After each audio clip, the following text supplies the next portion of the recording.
Bienvenidos a esta sesión de clase del día miércoles 21 de octubre del año en curso, año de la pandemia. He estado revisando detenidamente sus exámenes y me he encontrado eh, con algo que yo no hubiera querido encontrar. He encontrado que de parte de, que hay en nosotros, voy a incluirme en ello, que hay en nosotros como cierta resistencia a trascender el modo usual de entender la realidad a la cual nos tiene ya acostumbrados, por no decir alienados, el sistema, ¿verdad?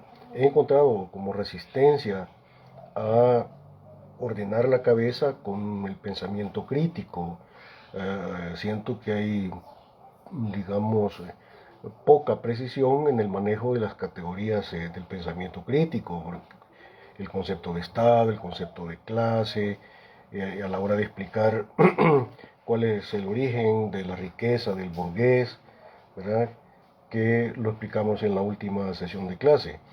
De tal manera que voy a darle una segunda revisión a los exámenes, porque no quisiera yo que nos viéramos en la situación, aunque si hay que hacerlo, pues lo vamos a hacer. No quisiera yo verme en la situación de tener que repetir el examen parcial, ¿verdad? Así que voy a revisar de nuevo esos trabajos y ya para hoy por la noche y mañana por la mañana voy a comenzar a soltar ya las notas, enviándolas a cada uno de ustedes a su correo. Estamos en este momento tratando de desarrollar los contenidos de la tercera unidad de nuestro programa de sociología. Y la tercera unidad está referida al estudio de las escuelas y teorías sociológicas, eh, las más importantes. Vimos en la sesión pasada la propuesta teórica de la escuela sociológica de la modernidad, ¿verdad? Y el día de hoy vamos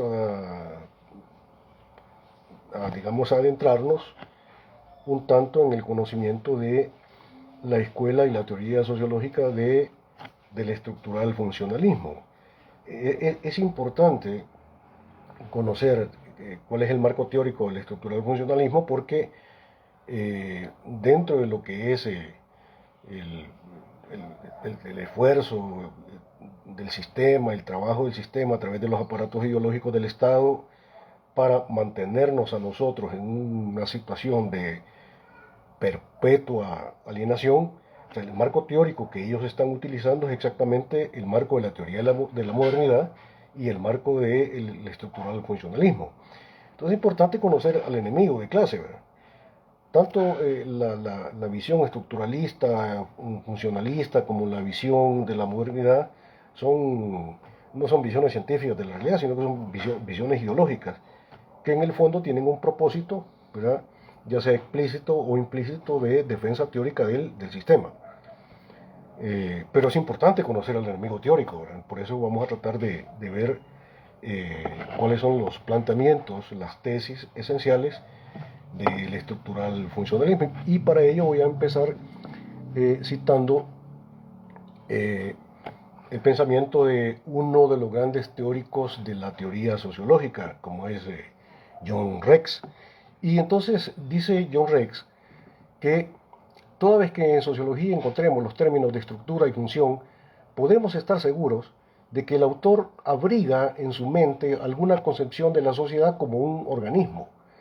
Rex, John Rex, ¿verdad?, advierte que la concepción estructural funcionalista de la realidad social está fundamentada teóricamente en los planteamientos de Herbert Spencer.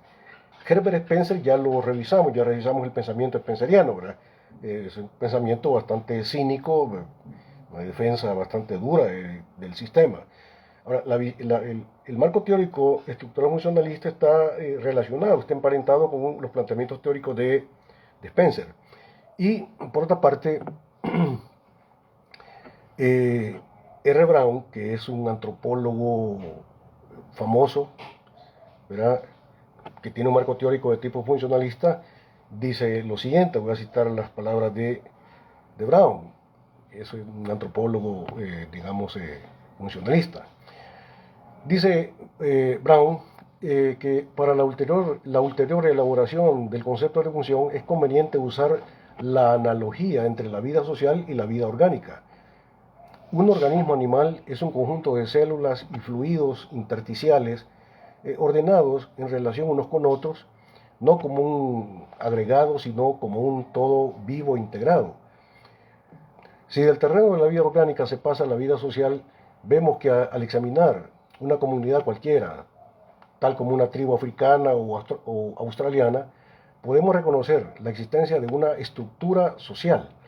Los seres humanos individuales, que son las unidades esenciales en este caso, están vinculados por un conjunto definido de relaciones sociales que los ubican en un todo integrado. La comunidad de la estructura social como, como de la estructura orgánica no se destruye con los cambios producidos en las unidades. Los individuos pueden abandonar la sociedad por muerte o por otra razón y otros pueden ingresar a ella. La comunidad se mantiene por el proceso de la vida social que consiste en las actividades e interacciones de los seres humanos individuales y de los grupos organizados en los cuales están unidos. Definimos aquí la sociedad como una comunidad, como un funcionamiento de la estructura social. La función de cualquier actividad recurrente, repetida, tiene como propósito fundamental garantizar la continuidad de la estructura. Hasta ahí, las palabras de Brown. Ahora bien, pero ¿qué tiene que ver, digamos, esta visión de la realidad que propone Rex o que propone Brown con la cuestión del estructural funcionalismo? Tiene que ver porque ese es exactamente el marco teórico analítico que nos vamos a encontrar en la visión estructural funcionalista. Primera tesis fundamental del estructural funcionalismo es que la sociedad es considerada como una estructura funcional. Sí, pero como una estructura funcional en donde la estructura social tiene una existencia, digamos, unitaria, pero el carácter unitario de la existencia social, de acuerdo con la visión estructural funcionalista, se fundamenta en el hecho de que el vertebramiento social, ¿verdad?, que provee o que da sentido y orden, digamos, a la convivencia humana, es exactamente el sistema. El sistema como algo dado, como algo que está ahí y que funciona. Entonces, este sistema se nos presenta como una especie de macro sujeto, ¿verdad?, que mueve un macro sujeto dado que está ahí, ¿sí? Y siempre que hablemos del macro sujeto o del orden dado, estamos hablando de la lógica del capital, es decir, de una sociedad capitalista como la salvadoreña. Entonces, este sistema que aparece como un macro sujeto, como algo que está ahí, como algo ya dado, mueve a toda la sociedad, es decir, mueve a todos los elementos o partes de la estructura social en una dirección específica, que es la dirección del mantenimiento y de garantizar la sobrevivencia del sistema. O sea, la sociedad es vista como una estructura funcional, ¿verdad? No es un caos, sino que es una estructura funcional que tiene sentido y que tiene un orden, y tiene un telos y un propósito, y el propósito final del ordenamiento estructural es garantizar la sobrevivencia del sistema. De tal manera que si consideramos la sociedad como una estructura global que está constituida a partir de la presencia de partes o elementos, teníamos que ver ahí que en la lógica del estructural funcionalismo, el sistema no funciona para garantizar la sobrevivencia de las partes o elementos o estructuras. O sea, el sistema no es para el sujeto, no funciona para garantizar la vida o la reproducción de los sujetos, sino que es al revés. Es las partes o integrantes de la totalidad las que están ahí en función de la sobrevivencia de la macroestructura. Y la macroestructura es exactamente el sistema dado, y el sistema dado es la lógica del capital. Eh, bueno, Entonces se trata de una visión de la realidad social como una estructura funcional constituida a partir de la presencia de partes o elementos que tienen algunas características. Cada una de las partes o elementos de la estructura social, como pudiera ser el Estado, la familia, el marco jurídico, el campo de lo cultural, religioso, todas las estructuras que forman parte de la totalidad, como la política, los partidos políticos y por supuesto que también los sujetos individuales, eh, los sujetos individuales o las estructuras o partes individuales que están presentes en la estructura global, ¿verdad?, expresan el sentido y el telos y el orden de la totalidad, ¿verdad?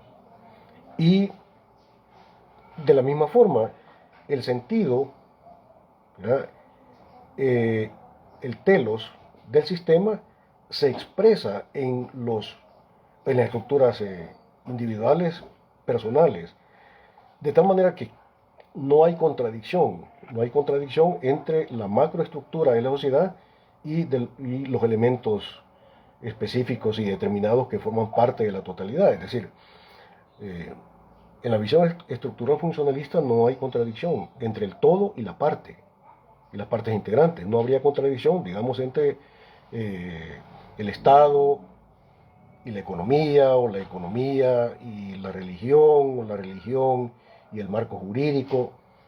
Es decir, es una totalidad, digamos, expresiva, donde no hay contradicción. O sea, la lógica del sistema se expresa en las partes y las partes no hacen más que también expresar la lógica del sistema. Por tanto, no hay contradicción. Primer punto muy importante de considerar. En la visión estructural funcionalista no hay contradicción. Eh, no hay contradicción, como digo, entre el sistema y las partes integrantes. Eh, los sujetos y estructuras secundarias dentro del sistema funcional están totalmente determinados por la lógica y el sentido del sistema, eh, en una situación de alienación total. Esto es importante de considerar, ¿verdad? Porque al no haber contradicción entre el sujeto y el sistema, ¿verdad? Porque esto significa que el sujeto o los sujetos sociales dentro de la totalidad funcional viven por y para el sistema. No pueden entrar en contradicción con el sistema. Y entonces, como ya dije, el primer punto importante es que no hay contradicción entre el todo y la parte. Y en segundo lugar, tampoco hay la posibilidad de que los sujetos sociales puedan contradecir, ¿verdad?, o cuestionar al sistema. Y al no haber la posibilidad de que los sujetos cuestionen esencialmente al sistema, significa que la acción social de los sujetos no es praxis.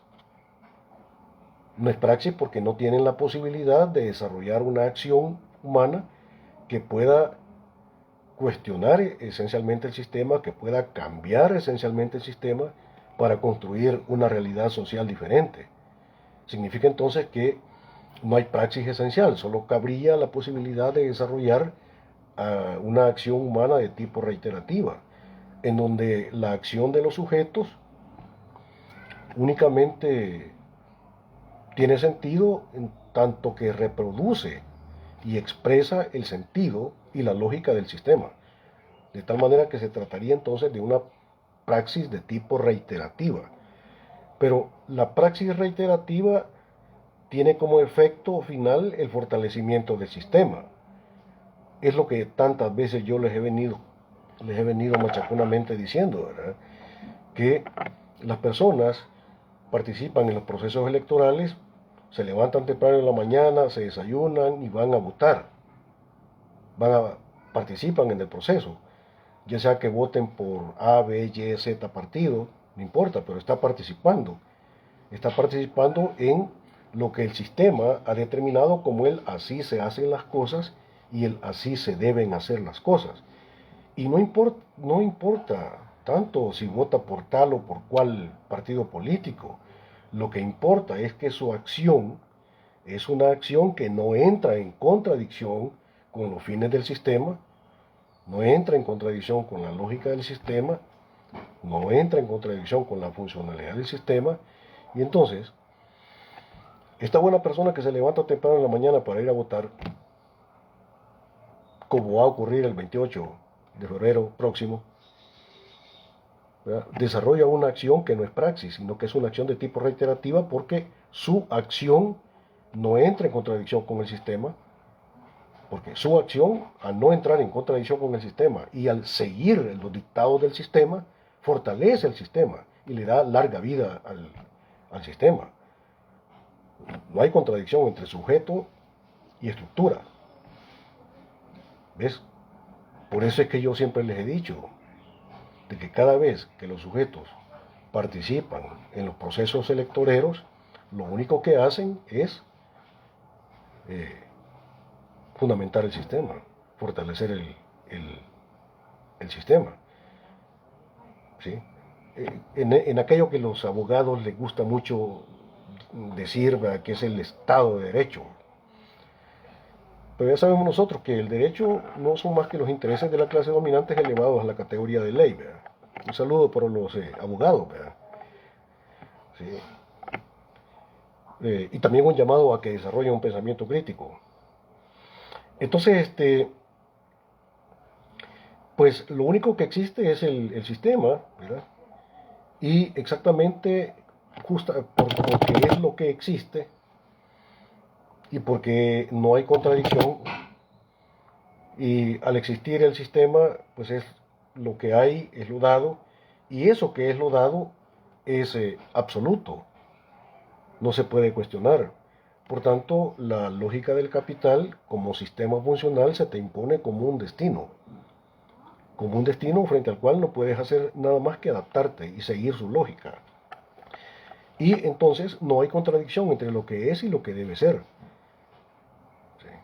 Porque en la visión estructural funcionalista, lo que es la funcionalidad del sistema.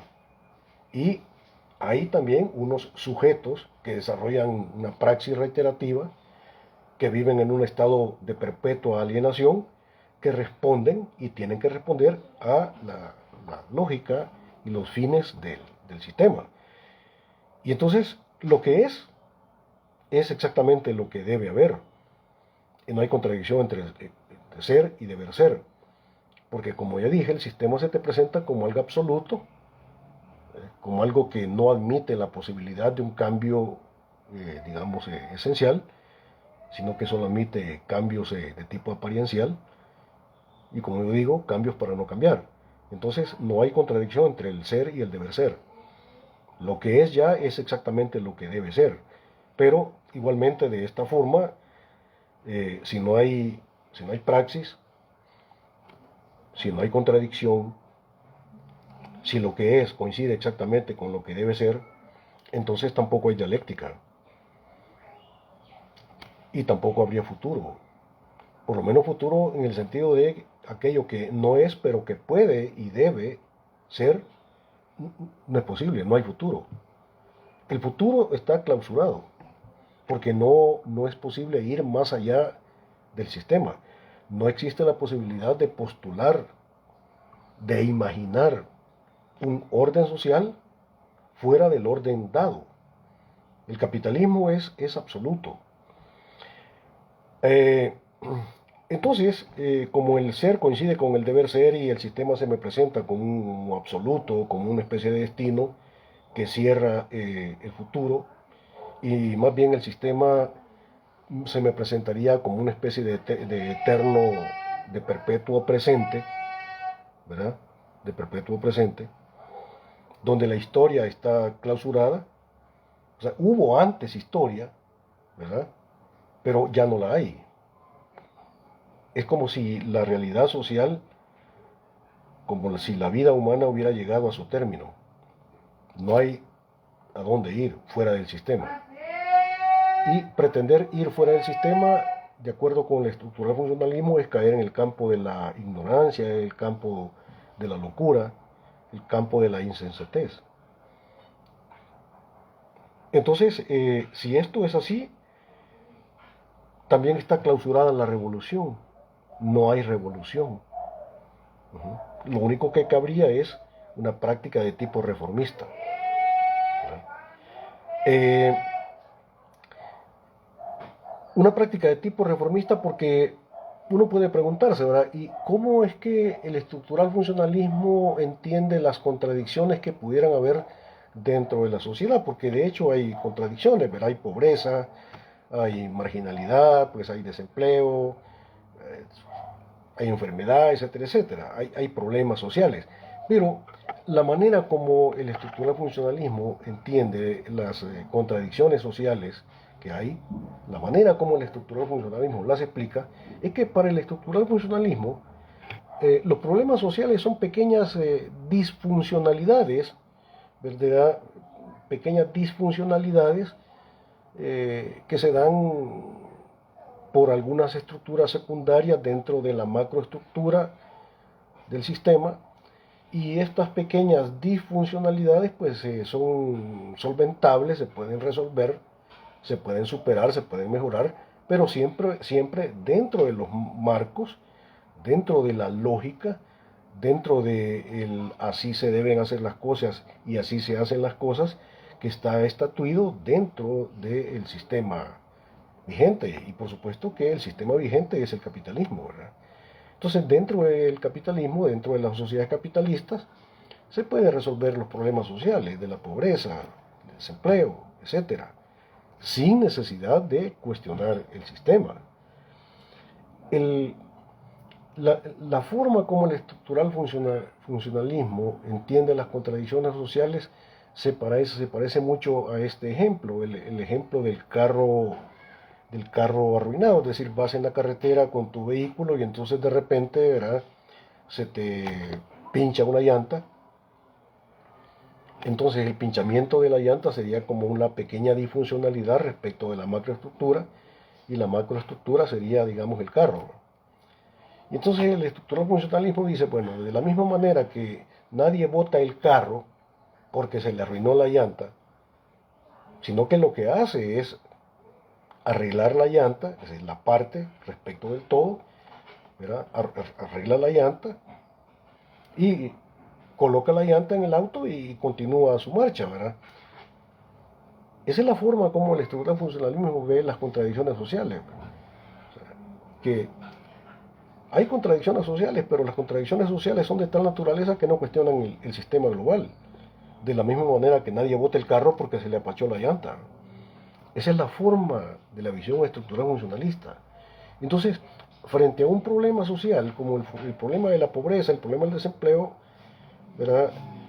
La visión estructural funcionalista descalifica el desarrollo de la praxis revolucionaria, porque encubre que la causa fundamental de los problemas sociales es justamente la funcionalidad del sistema, el carácter autocontradictorio, las negatividades del sistema. O sea, la visión estructural funcionalista encubre esa situación. Y más bien lo que va a plantear es que los problemas sociales que hay, las llamadas así por ellos disfuncionalidades, se deben más bien a la situación de que los elementos de la estructura, es decir, los sujetos sociales, como parte de la estructura, son disfuncionales respecto a la funcionalidad del sistema global porque no siguen sus leyes, porque no siguen su lógica. Entonces, en la visión estructural funcionalista hay una culpabilización de los sujetos, ¿sí? Y una salvaguarda del sistema. Ante los problemas sociales, el culpable es el sujeto. El culpable son las microestructuras, pero no el sistema. Entonces, es un ejercicio, el estructural funcionalismo es un ejercicio teórico de defensa del capitalismo como sistema y de culpabilización de la problemática social de los sujetos. Los sujetos tienen la culpa, pero el sistema es bondadoso. Como lo vamos a ver un poco más adelante, en la visión estructural funcionalista, el sistema se le atribuye al sistema burgués una serie de bondades que no posee, pero que ellos creen que posee. Pero vamos a verlas un poco más adelante. Eh, entonces, hablando de las disfuncionalidades, ¿verdad? En la visión del estructurado funcionalismo, plantean que estas pequeñas problemáticas sociales como disfuncionalidades no, bueno, no alcanzan a cuestionar, digamos, el sistema como tal. Son pequeños problemas sociales temporales que se construyen porque algunos sujetos o partes del sistema funcional se apartan o no siguen las leyes y las bondades del sistema. El sistema funcional es bueno, ¿verdad? El sistema funcional hace su trabajo. Los que no siguen sus leyes son ustedes. Ustedes son los que generan problemas. Culpabilización de los sujetos y defensa del sistema. Eh, bueno, en la visión del estructural funcionalismo hay que salvar al sistema funcional y reformar, o sea, no revolucionar, sino reformar a los sujetos y las estructuras secundarias disfuncionales para que vuelvan al carril de la funcionalidad del sistema. ¿Verdad? Eh, los elementos disfuncionales o sujetos disfuncionales tienen que someterse al así se hacen las cosas y al así se deben hacer las cosas establecidos por el sistema funcional. Ya expliqué yo que la praxis está disuelta, no hay praxis esencial, solo praxis de tipo reiterativa, eh, porque eso no se debe cuestionar esencialmente las leyes de la funcionalidad del sistema, además porque eh, dicha acción reiterativa de los sujetos alienados solo debe servir para fortalecer y para darle larga vida al sistema global. Y por último, porque en realidad no hay sujetos sociales.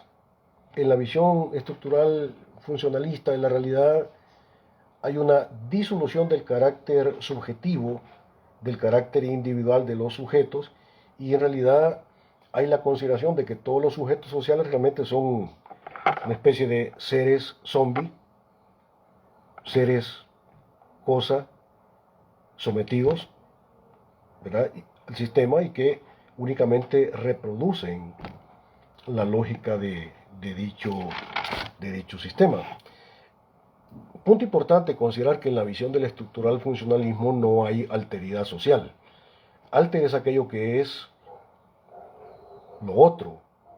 O sea, cuando digo yo que en la visión del estructural funcionalismo no hay alteridad, significa de que para este marco teórico analítico de defensa teórica del sistema capitalista, o sea,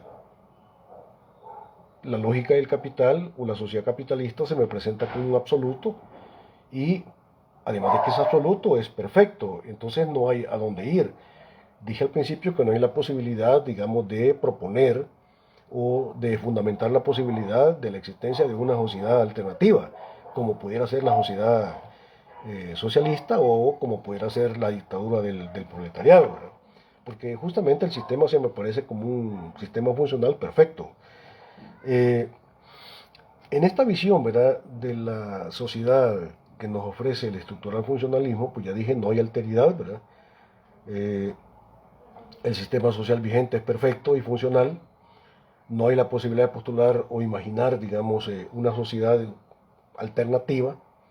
Además, todos los sujetos miembros de la sociedad burguesa son iguales, ¿verdad? Son como robots alienados, sin personalidad propia, ni dignidad propia. ¿Sí? En la visión estructural funcionalista hay la disolución del carácter de sujeto de la persona humana y son más bien considerados como simples partes de una estructura o como piezas de un motor.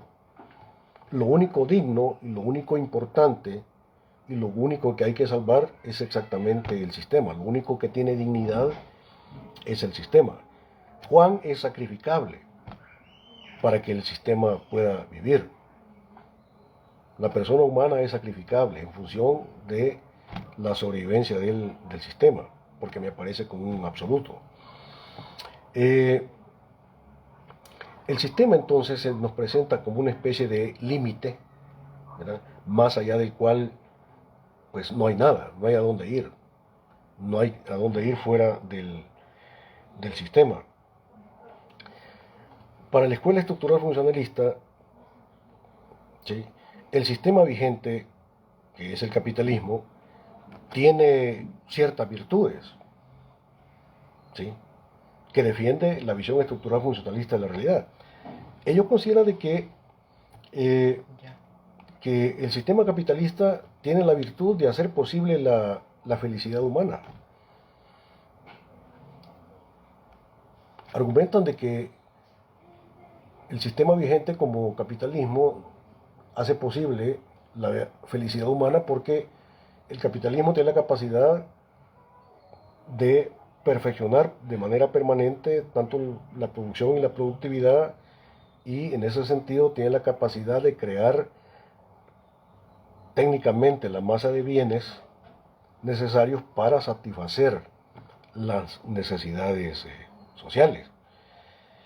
Y entonces, para la visión estructural funcionalista, la vida burguesa es moralmente buena, porque,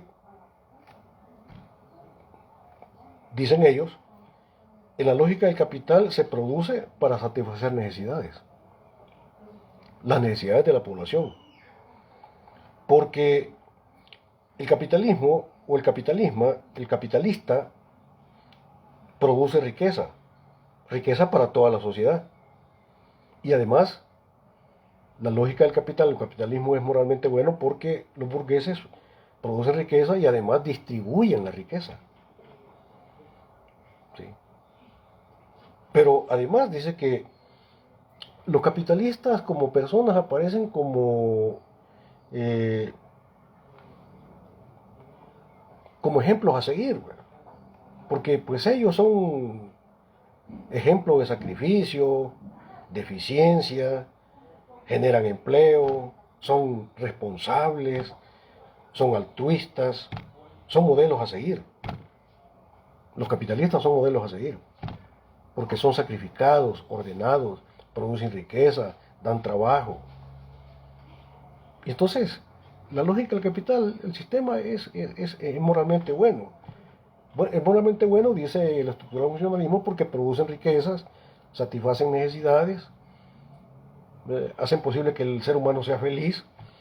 Y los burgueses pues son personas tan buenas y dignas que son ejemplos de sacrificio, son ejemplos a seguir. Eh, Además argumentan que el sistema capitalista es bueno, y entonces si el sistema es bueno, también son buenos las partes y elementos integrantes del sistema. Si el sistema es bondadoso, si hay una especie de bondad del sistema, entonces en la visión de la estructura del funcionalismo, entonces la política también es buena, el Estado es bueno, las instituciones son buenas, los funcionarios públicos son buenos, la práctica productiva es buena, las relaciones económicas igualmente son buenas, porque todas las partes reflejan la bondad del sistema. Ahora bien, pero a esta visión, que yo llamaría una visión falsa, una visión romántica, ¿sí?, una visión ideologizada de lo que es el capitalismo por parte del estructural funcionalismo, pues es perfectamente criticable, ¿verdad? Porque nosotros podemos decirle al estructural funcionalismo lo siguiente, ¿verdad? La teoría estructural funcionalista oculta varias cosas. En primer lugar, oculta que el sistema tiene sus leyes, ¿verdad? Y que algunas de las leyes del capitalismo son, por lo menos voy a citar nada más dos, que hay un proceso permanente de concentración y centralización de la riqueza, y que no se trata de que el burgués produce para satisfacer las necesidades sociales y que él distribuye y reparte. No. El proceso productivo no tiene como propósito fundamental, ¿verdad?, la producción de bienes para satisfacer las necesidades sociales. Y tampoco hay ningún reparto, ¿verdad? La primera ley de la lógica del capital es la concentración y la centralización de la riqueza. Lo que hay es una producción social de bienes, mercancía, que se las apropia privadamente el burgués. Es una concentración de la riqueza. Y se corresponde este proceso de concentración de la riqueza con un proceso de pauperización o empobrecimiento de la población. Segunda ley fundamental del capitalismo es la generación de desempleo crónico. La lógica del capital en su proceso de producción de plusvalía necesita desvalorizar a la fuerza de trabajo. Y para desvalorizar la fuerza de trabajo genera un ejército industrial de reserva. Y este ejército industrial de reserva es el montón de los miembros de la... ¿sí? Un montón de personas que están en edad de trabajar pero que no tienen trabajo. Y entonces cuando el trabajador allá en la fábrica le dice al patrón que necesita que le mejore el salario porque el salario no le alcanza, ¿verdad? Que el salario mínimo no le alcanza para cubrir las necesidades de su familia y las propias. Entonces el burgués lo que le dice, mira, fíjate que la verdad es que estoy pensando rebajar el salario a usted, ¿verdad? Porque la empresa está en crisis y entonces tenemos que quedarnos a trabajar hasta más tiempo después de la hora establecida, después de las 4 de la tarde, vamos a tener que trabajar hasta las 7 porque la empresa está en crisis, pero si vos no estás de acuerdo, si querés te vas, a poder renunciar. Allá tengo 200 trabajadores esperando tu chance. Es un proceso institucionalizado de desvalorización de la fuerza de trabajo. ¿Sí? Entonces, no se trata de que los capitalistas, ¿verdad?, repartan, ¿verdad?, sino que lo que hay es un proceso permanente de acaparamiento privado de la riqueza producida. Además, la visión estructural funcionalista oculta que el origen de la riqueza del burgués es la explotación de la fuerza de trabajo, que es exactamente la fuerza de trabajo la que produce plusvalor y que ese plusvalor es valor no pagado, como lo explicamos ya en la última clase con ustedes. No esta que pasó, sino la anterior, cuando vimos el secreto de la explotación de la fuerza de trabajo en el proceso de producción de capital. Entonces, el origen de la riqueza del burgués es exactamente la explotación de la fuerza de trabajo, pero eso lo oculta el estructural funcionalismo. El estructural funcionalismo lo que dice es que el sistema es bueno, ¿verdad? Y que los capitalistas son hasta ejemplos a seguir, ¿verdad? Bueno, olvida eso, ¿verdad? Como digo, la riqueza del burgués se fundamenta en la explotación de la fuerza de trabajo, ¿verdad? Y esto no tiene nada que ver con las supuestas bondades morales del sistema o del burgués, ¿verdad?, sino que el proceso de explotación de la fuerza de trabajo tiene que ver más bien con la utilización del poder del Estado por parte de la clase dominante, la clase capitalista, que utiliza el poder del Estado para dominar y para imponer sus intereses al conjunto de la sociedad. Con eso sí tiene que ver. La visión estructural funcionalista olvida que hay lucha de clases, y que no se trata de que hay una unidad idílica en toda la sociedad, pero que hay lucha de clases, y que la clase dominante tiene un proyecto histórico y la clase trabajadora tiene otro proyecto histórico, y que hay una contradicción antagónica. Antagónica significa de que no se puede resolver por un acuerdo. Y que el propósito fundamental de la clase dominante es garantizar la reproducción del sistema, y que el propósito fundamental de la fuerza de trabajo o de la clase trabajadora es destruir el Estado capitalista para construir la dictadura del proletariado. Proyectos antagónicos. Hay clases y lucha de clase. El estructural funcionalismo también olvida, o más bien oculta, que en la sociedad capitalista realmente no hay unidad, ¿verdad?, sino que hay lucha de clases, como acabo de decir, y que el Estado capitalista es una estructura de dominación que está ahí para favorecer los intereses de la clase dominante. Olvida además que en el capitalismo los trabajadores asalariados no son vistos como personas, sino que son vistos más bien como mercancías que se compran y se venden en el mercado laboral, y que por tanto en la lógica del capital hay un proceso permanente de alienación, de deshumanización, de envilecimiento de la clase trabajadora. O sea, el capitalismo no es moralmente bueno, ¿verdad?, no es moralmente justificable, y el sistema tampoco es bondadoso. O sea, no se trata de una visión idílica. tengo que decir también, ¿verdad?, que ya en un ejercicio crítico, como estoy haciendo en este momento, de la visión estructural funcionalista de la realidad, tengo que decir que en el capitalismo se aniquilan las dos fuentes fundamentales de riqueza, porque el capitalismo aniquila al ser humano y aniquila la naturaleza, y tanto el hombre como la naturaleza son las fuentes básicas y fundamentales de la generación de toda riqueza. Y lo último que quiero decir ya en este ejercicio crítico de la visión estructural funcionalista es que en el capitalismo hay un trastocamiento, hay un envilecimiento de los valores trascendentales de la existencia humana. El capitalismo, en lugar de generar valores, más bien genera antivalores, pero estos antivalores los quiere hacer ver como si fueran valores, en esa lógica de así se deben hacer las cosas. Pero nosotros sabemos que en el modo de ser de la vida burguesa, ¿qué es lo que nos encontramos?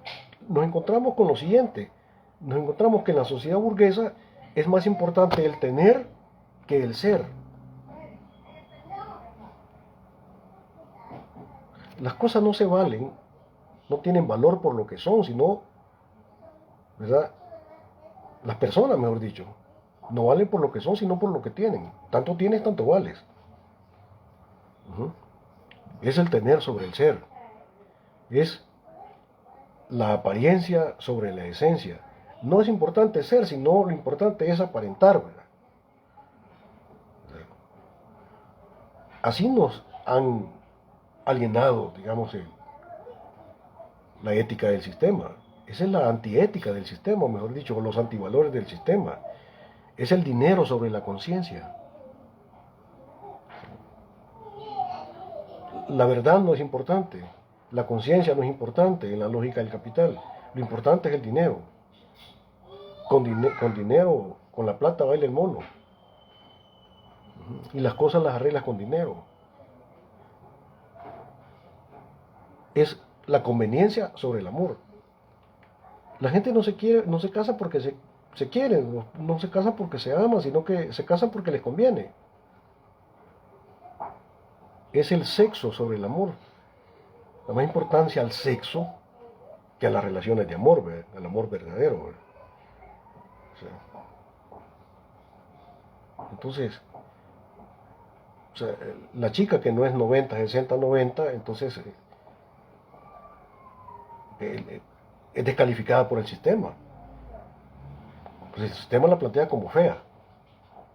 No importa sus valores morales, ¿verdad? No, lo que pasa es que no es 90, 60. ¿Sí? Es el sexo sobre el amor. Pero la lógica del capital así es. Desde que nos amanecemos en la mañana y comenzamos a ver los medios de comunicación social, las redes sociales, ahí nos vienen insuflando toda esta forma corrupta de los antivalores burgueses.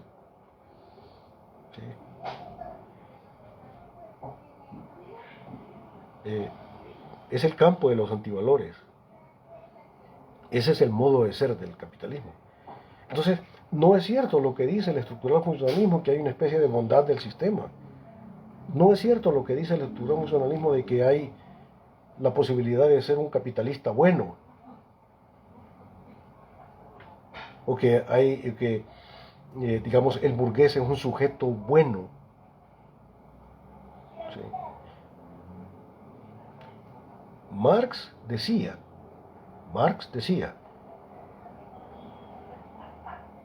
en el Capital, en su obra fundamental, que es el Capital, Marx dice en el Capital, refiriéndose a la sociedad burguesa, dice que la sociedad burguesa es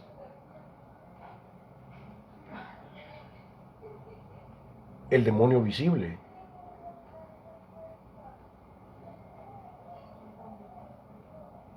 Así le llama Marx. Al capitalismo y a la lógica del capital le llama Marx el demonio visible o la bestia del Apocalipsis.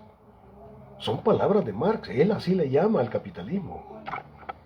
Claro, porque él ve todas las negatividades del sistema. Entonces viene la visión estructural funcionalista a querer justificar, a querer ideologizar, a querer encubrir la contradicción del sistema, proponiendo ciertas bondades falsas de la lógica del capital. Por eso es importante conocer la visión estructural funcionalista, porque hay que conocer al enemigo teórico. Y eso es lo que hemos tratado de hacer, digamos, en esta tarde. Yo lo dejaría hasta acá, ¿verdad? Y voy a tratar de terminar de ver sus trabajos de examen. Ojalá que puedan salir mejor de lo que yo estoy viendo. Y más tarde, ya por la noche, y ahí por las 9 de la noche en adelante, yo comenzaré a soltar las notas. Y de la misma manera, si va a haber examen repetido, de la misma forma se los haré saber. Pasen una feliz tarde, ¿verdad? Y nos veríamos, si Dios quiere, el próximo día lunes.